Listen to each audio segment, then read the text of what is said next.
दिनांक 10/3/2026 को एक व्यक्ति सुधांशु कुमार शर्मा जो ग्राम भूसारी मुफस्सिल थाना के रहने वाले थे, वो घर से निकले थे और उसके बाद उनका शव दिनांक 13/3/26 को भूसारी गांव के ही दूसरे वार्ड में एक घर के पीछे जमीन के अंदर गड़ा हुआ स्थिति में पुलिस को सूचना मिली थी। मुफस्सिल थाना अध्यक्ष त्वरित रूप से इसको संज्ञान लेते हुए और घटनास्थल पर पहुंचे।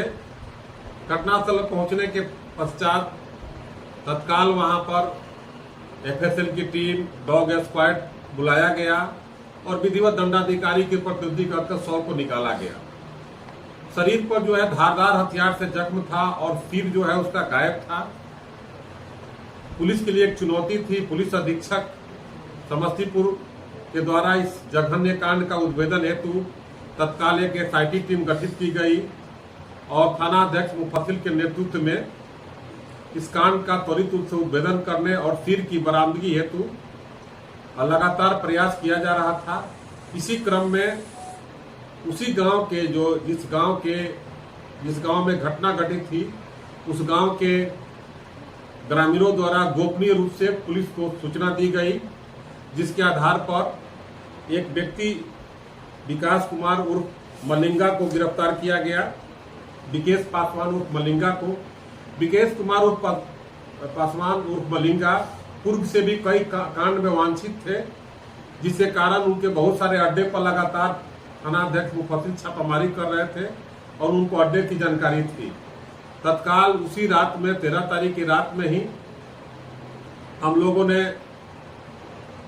एसटीएफ के सहयोग लेते हुए एसआईटी की टीम और मुफस्सिल थाना की जो टीम थी, इनके द्वारा विभिन्न जगहों पर एक साथ छापामारी की गई और छापामारी के दौरान जो है विकेश पासवान उर्फ मलिंगा की गिरफ्तारी हुई। गिरफ्तारी के पश्चात उनके स्वीकारोक्ति बयान लिया गया। स्वीकारोक्ति बयान के पश्चात विधिवत मजिस्ट्रेट की प्रस्तुति करते हुए सिर की बरामदगी की गई। उनके सत्यापन के क्रम में उनके द्वारा बताया गया स्थान से सिर की बरामदगी की गई और जिस तलवार से काटा गया था उसकी भी बरामदगी की गई। मृतक का मोबाइल भी बरामद किया गया और मृतक जिस साइकिल से जा रहे थे, उस गांव से गुजर रहे थे, उस साइकिल को भी विधिवत तालाब से बरामद किया गया। ये सारी बरामदगी विकेश पासवान उर्फ मलिंगा के और उनके अन्य साथियों के अनुसार बताए हुए से की गई। जहां घटना कारित किया गया था वो घटना सड़क पर था। एफएसएल की टीम के द्वारा उस घटनास्थल का जब मुआयना किया गया तो पानी से धोया गया था। वहां से भी खून का नमूना मिला है, जो वैज्ञानिक अनुसंधान का विषय है। इस प्रकार उस अभियुक्त के गांव से दी गई ग्रामीणों की सूचना, गोपनीय सूचना के तहत इस कांड का त्वरित रूप से उद्भेदन हो पाया। तो समस्तीपुर जिला पुलिस वो गुप्तचर और ग्रामीणों को दिल से सराहना देती है, धन्यवाद देती है कि उनके इस जघन्य कांड के कारण तो त्वरित रूप से अनुसंधान पूरा हो पाया। हमारी एसआईटी टीम और एसटीएफ की टीम तथा थाना अध्यक्ष मुफस्सिल के नेतृत्व में जो वहां मुफस्सिल थाना की टीम थी, प्रशंसनीय और सराहनीय काम की है, जिसके कारण इस जघन्य कांड का उद्भेदन वैज्ञानिक रूप से हुआ है और काफी साक्ष्य मिला है। साक्ष्य के आधार पर जो तथ्य मिले हैं, हम लोग इसको स्पीडी ट्रायल कर करके और इसको त्वरित रूप से सजा दिलाने का प्रयास करेंगे। कितने लोग गिरफ्तार हुए? अभी तक ले इसमें 5 गिरफ्तारी हुई है।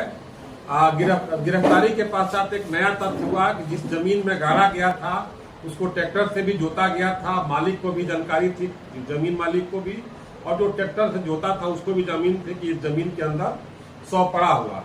अतः उनकी भी गिरफ्तारी हुई है और पहले से भी विकेश पासवान उर्फ मलिंगा 3 केस में वांटेड थे और ये आपराधिक प्रवृत्ति के हैं और उनकी गिरफ्तारी हुई और उन तीनों कांडों में जो है पहले से जो वांछित थे। घटना के पीछे कारण है कि मृतक और अभियुक्त पहले दोनों दोस्त हुआ करते थे। 2 साल पहले इनको दोस्ती के क्रम में कुछ गलत काम के दौरान में आरोप प्रत्यारोप के कारण आपस में मारपीट हुई थी और उसी मारपीट के कारण इनको बराबर संदेह रहता है कि वो हमको मारपीट करेंगे या मेरे साथ कोई अप्रिय घटना करेंगे। इसी के क्रम में उस दिन उन्होंने मिल करके ये घटना कारित किया। हथियार में क्या